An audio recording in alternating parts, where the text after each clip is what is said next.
Hello， 大家好，我是议员。960那边终于发王国邮件了。那其实960说要发王国邮件呢，是在我们那时候被推出黄庭的时候就有讲过，要发一封王国邮件，讲一些事情，交代接下来要怎么做。但是没有想到，一等就是等到 KVK 结束了，我们才收到王国邮件。在这一段时间里面，其实有蛮多960的玩家士气都很低落，然后不知道发生什么事情。所以我们来看一下这一次他们王国邮件写了什么东西。首先是关于这一次的 KVK， 很感激大家在这一次 KVK 的付出和努力，很多人都贡献了自己大部分的私人时间以及大量的金钱。这次 KVK 综合天时地利人和，绝对是960遇到最难的 KVK。 如果其中有什么做不好或过失，请大家体谅，因为管理层面对的是好几倍于其他王国的压力，管理层也是人，所以总有错漏或者是做不好。960是部分人最尊敬的王国，同样也是很多人讨厌的王国。不管怎样，我们只需要做好自己就好。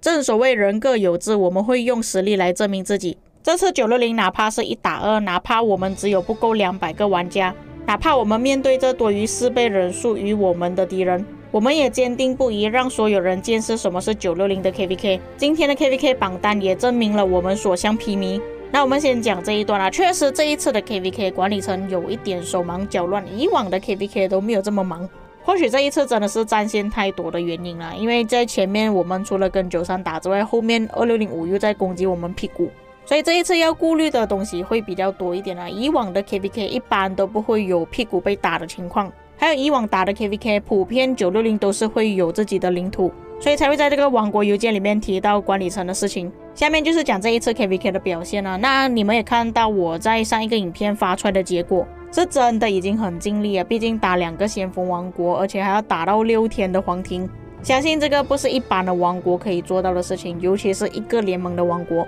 所以尽管可能打的表现不是很好，但是真的很多人都已经尽力了，不能因为那几个人表现不好而指责全部人都表现不好。真的表现不好的人，王国还是会处理的。然后关于移民退坑以及新移民的安排，相信很多人身边的朋友战友已经卖号或者是正在卖了，包括豹哥已经卖号，这个是已经证实了，他们都已经讲了，豹哥的账号是已经卖出去了。 Kenny 也就是960的管理层也会开始转为辅助性质。正所谓天下无不散之筵席，这个游戏已经经营很久了，有很多人都已经玩超过5年甚至6年以上，部分人甚至从单身到结婚到生小孩都在玩这个游戏，惨了，怎么办？我只有经历单身而已，后面的什么结婚生小孩都没有经历耶。不过确实在群里面有一些人是可能脱单啊，然后结婚啊，甚至最近又有一个生小孩了，不过没有弃坑啦，他生完小孩之后会回来玩啦。每次 KVK 结束都陆陆续续有很多老战友离开了游戏，去面对自己的人生，这是逼于无奈的现实，但这绝对不会轻易压垮960的野心哦。有什么野心我自己也不知道。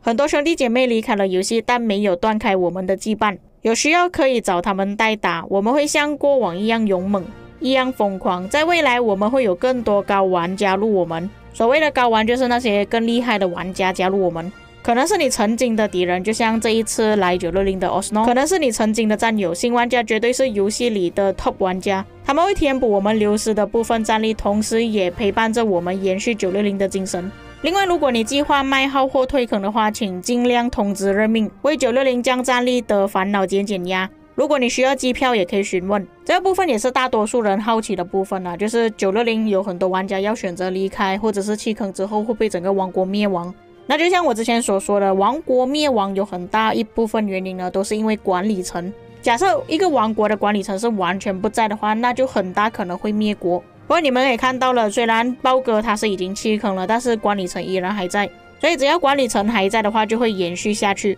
因为我印象中记得在我们这一次 KVK 还没有打之前呢，其实他们就有讲过，有不少的玩家其实想要加入960的，但是960最大的问题就是一直没有办法下先锋，没有办法招募更多新的玩家进来。所以这一次 KVK 结束呢，有一些真的是觉得不能再玩的玩家选择弃坑或者是移民，然后管理层也是要有所行动的，毕竟都已经输 KVK 了，如果再继续下去的话，之后的 KVK 都只会输而已。这个就是我之前所说的，必须要整顿王国了，再不整顿的话，这个王国真的会灭掉。因为长时间在先锋的话，也意味着王国里面的玩家基本上都是一些旧的玩家，那这种老玩家玩久了之后，可能就没有什么心思想要去打仗啊，不够活跃，全部都是代打。这个问题其实也是蛮严重的。那因为我有在帮960打的关系，所以我也是知道那边的环境，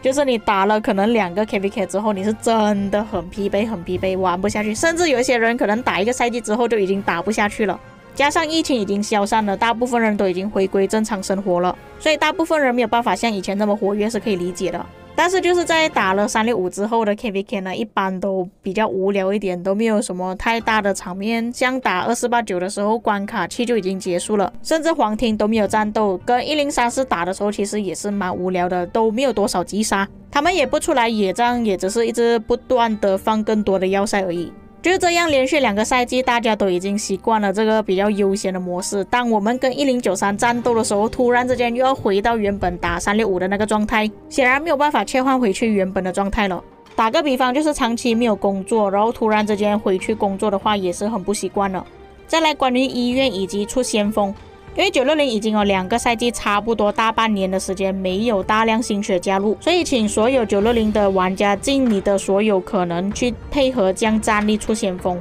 未来几天会有陆续3兵3车等公告，如果没有合理的原因拒绝配合管理层的人，一律阿提拉。这个就是我前面所说的，就是一直在先锋没有办法招募到更多新的玩家进来，全部都是那些老屁股，所以配合要求降低战力啊，要出先锋，这个也算是正常操作。一般的王国都会这样子实行，但是到底能不能下先锋呢？这个真的是很大的问题，因为现在入先锋的门槛是真的很低，你随随便便都可以变成先锋，所以我是真的很担心，就算是960大部分的玩家都已经移民了，或者是删除了兵力，依然还在先锋的话，到底要怎么办？最后因为豹哥退坑，所以他们接下来960会有新的代表，管理层也将会开始有一些新的成员加入。不过大方向还是跟以前一样，所以请大家不要担心1960的管理层问题。未来的 KVK 也会尽可能让大家遇到最刺激最好玩的地图，这也算是给大家一个交代吧。不管你是不是喜欢960也好，只要你是关心960的话，你只是需要注意这一点就行了。